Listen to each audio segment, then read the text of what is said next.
ಎಲ್ಲರಿಗೂ ನಮಸ್ಕಾರ.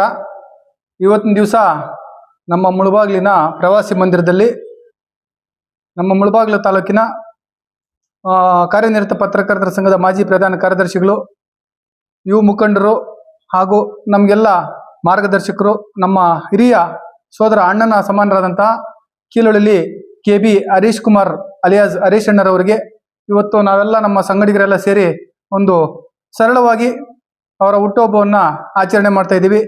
ಈ ಒಂದು ಹುಟ್ಟುಹಬ್ಬಕ್ಕೆ ಹರೀಶ್ ಕುಮಾರ್ ಅವರಿಗೆ ದೇವರು ಒಳ್ಳೇದು ಮಾಡಿ ಜೀವನದಲ್ಲಿ ಒಳ್ಳೆಯ ಆರೋಗ್ಯ ಐಶ್ವರ್ಯ ತಂದುಕೊಟ್ಟು ಮುಂದಿನ ದಿನಗಳಲ್ಲಿ ಒಳ್ಳೆಯ ಭವಿಷ್ಯವನ್ನು ರೂಪಿಸಿಕೊಳ್ಳಿ ಅಂತ ನಮ್ಮೆಲ್ಲರ ಪರವಾಗಿ ಶುಭ ಹಾರೈಸುತ್ತಾ, ಅದೇ ರೀತಿಯಾಗಿ ಅವರೊಬ್ಬ ಪತ್ರಕರ್ತರಾಗಿ, ಯುವ ಮುಖಂಡರಾಗಿ ಅವ್ರ ಜೊತೆಯಲ್ಲಿ ಯಾರೇ ಬರಲಿ ಯಾವುದೇ ಭೇದ ಭಾವ ಇಲ್ದಿರ ಎಲ್ಲರೂ ಒಗ್ಗೂಡಿಸ್ಕೊಂಡು ಒಂದು ಮಾರ್ಗದರ್ಶನ ನೀಡಿ ಒಳ್ಳೆ ರೀತಿಯಲ್ಲಿ ನಡೀಲಿ ಅಂತ ಹೇಳ್ಬಿಟ್ಟು ಒಂದು ದಾರಿದೀಪವಾಗಿ ಮಾಡ್ಕೊಂಡು ಬಂದಿದ್ದಾರೆ. ಅದನ್ನ ಹಂಗೆ ಮುಂದುವರಿಸಲಿ. ಮುಂದಿನ ದಿನಗಳಲ್ಲಿ ಇನ್ನಷ್ಟು ನಿಮ್ಮ ಒಂದು ಹುಟ್ಟುಹಬ್ಬಗಳ ಹೆಚ್ಚು ರೀತಿ ಆಚರಣೆ ಮಾಡಿಕೊಂಡು ನಿಮಗೆ ಒಳ್ಳೆಯ ಆಶೀರ್ವಾದ, ದೇವರ ಆಶೀರ್ವಾದ, ಬುದ್ಧ ಬಸವ ಅಂಬೇಡ್ಕರ್ ಅವರ ಆಶೀರ್ವಾದ ಇದ್ದು ಇನ್ನು ಉನ್ನತ ಮಟ್ಟಕ್ಕೆ ಏರ್ಲಿ ಅಂತ ನಮ್ಮೆಲ್ಲರ ಪರವಾಗಿ ನಾವು ಶುಭ ಹಾರೈಸಿ ಮತ್ತೊಮ್ಮೆ ಅವರಿಗೆ ಹುಟ್ಟುಹಬ್ಬದ ಆರ್ಥಿಕ ಶುಭಾಶಯಗಳನ್ನ ಕೋರ್ತಾ ಇದ್ದೀವಿ. ಎಲ್ರಿಗೂ ನಮಸ್ಕಾರ.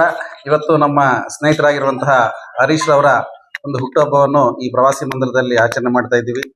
ಇವರು ಸರಳ ಮತ್ತು ಸಜ್ಜನಿಕೆಯ ವ್ಯಕ್ತಿಯಾಗಿದ್ದು ಪತ್ರಕರ್ತರಾಗಿ, ರಾಜಕೀಯ ನಾಯಕರಾಗಿ ಅನೇಕ ಕಾರ್ಯಕ್ರಮಗಳಲ್ಲಿ ಭಾಗವಹಿಸಿರ್ತಾರೆ. ಅದರ ಜೊತೆಗೆ ಯಾರೇ ಆಗಲಿ ಯಾವುದೇ ರೀತಿಯಾದಂತಹ ಭೇದ ಭಾವನೆ ಇಲ್ಲದೆ, ಮನಸ್ತಾಪಗಳಿಲ್ದಿರ ಸರಳವಾದಂತಹ ಒಂದು ಆತ್ಮೀಯತೆಯನ್ನು ತೋರೋದ್ರ ಮೂಲಕ ಇವರು ಹೆಸರನ್ನು ಗಳಿಸಿರ್ತಾರೆ.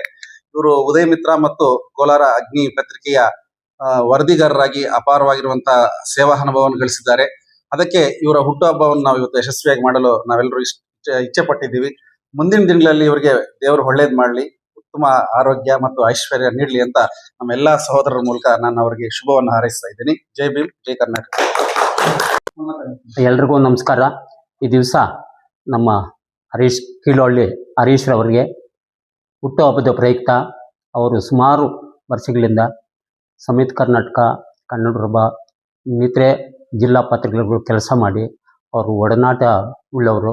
ಜಿಲ್ಲೆಯಲ್ಲೇ ಒಂಥರ ತಾಲೂಕಲ್ಲಿ ಹೆಸರುವಾಸಿಯಾಗಿ ರಾಜಕೀಯ ಇದರಲ್ಲಿ ಗುರುತಿಸ್ಕೊಂಡು ಎಲ್ಲರನ್ನೂ ಸಮತಾನವಾಗಿ ಕರೆಸ್ಕೊಳ್ಳೋ ಹೋಗುವಂಥ ಮನೋಭಾವ ಅವ್ರಿಗೆ ಈ ಬರ್ತ್ಡೇ ದಿವಸ ನಮ್ಮೆಲ್ಲರೂ ಶುಭಾಶಯಗಳನ್ನು ಕೋರ್ತಾ ಅವ್ರಿಗೆ ಮತ್ತು ಅವ್ರ ಕುಟುಂಬಸ್ಥರಿಗೆ ಇನ್ನಷ್ಟು ನಮ್ಮ ಒಡನಾಟ ಬೆಳೆಸ್ಕೊಂಡು ಉತ್ತಮ ಆರೋಗ್ಯ ಐಶ್ವರ್ಯ ಕೊಡಲಿ ಅಂತ ಹೇಳ್ಬಿಟ್ಟು ಆ ದೇವರಲ್ಲಿ ಪ್ರಾರ್ಥನೆ ಮಾಡ್ತಾ ಇದ್ದೆ.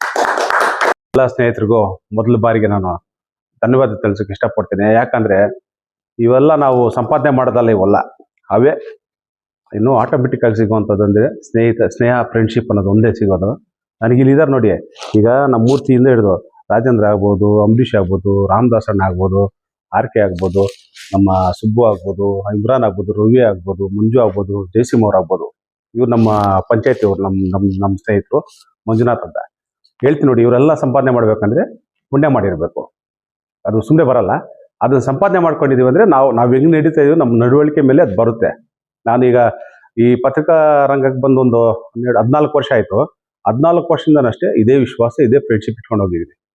ನಮ್ಮ ಕೈಲಾದ ಸಾರ್ವಜನಿಕ ಏನು ಬೇಕೋ ಆ ಕೆಲಸ ಮಾಡ್ತೀವಿ, ಅನುಕೂಲ ಆಗುವಂಥ ಕೆಲಸ ಮಾಡ್ಕೊಡ್ತೀವಿ. ಬಿಟ್ಟರೆ ಅದು ಬಿಟ್ಟು ಬೇರೆ ಇಲ್ಲ. ಸರಳವಾಗಿ ಹೆಂಗಿದೀವೋ ಹಂಗೆ ಇರ್ತೀವಿ. ನಮ್ಗೆ ಆಡಂಬರ ಬೇಕಾಗಿಲ್ಲ, ಪತ್ರಿಕಾ ವರದಿಗಾರ ಅಂತ ಒಂದು ಏನೂ ಬೇಕಾಗಿಲ್ಲ, ಲೇಬಲ್ ಬೇಕಾಗಿಲ್ಲ. ಅದು ನಾವಿರೋವಂಥ ವೃತ್ತಿಯಲ್ಲಿ, ಮಾಡುವಂಥ ಕೆಲಸದಲ್ಲಿ ಆ ಗೌರವ ಸಿಕ್ಕಿದ್ರೆ ಅದೇ ನಮಗೆ ಸಂತೃಪ್ತಿ. ಅದನ್ನು ಇವತ್ತು ಗುರುತಿಸಿ ಇವರೆಲ್ಲ ನನಗೆ ಇವತ್ತು ಇಲ್ಲಿ ಕರೆದು ಅಭಿಮಾನವಾಗಿ ನಾನು ಹುಟ್ಟುಹಬ್ಬವನ್ನು ಆಚರಿಸೋದಕ್ಕೆ ನಾನು 100 ಧನ್ಯವಾದ ತಿಳಿಸೋಕೆ ಇಷ್ಟಪಡ್ತೀನಿ ಇವಾಗೆಲ್ಲ.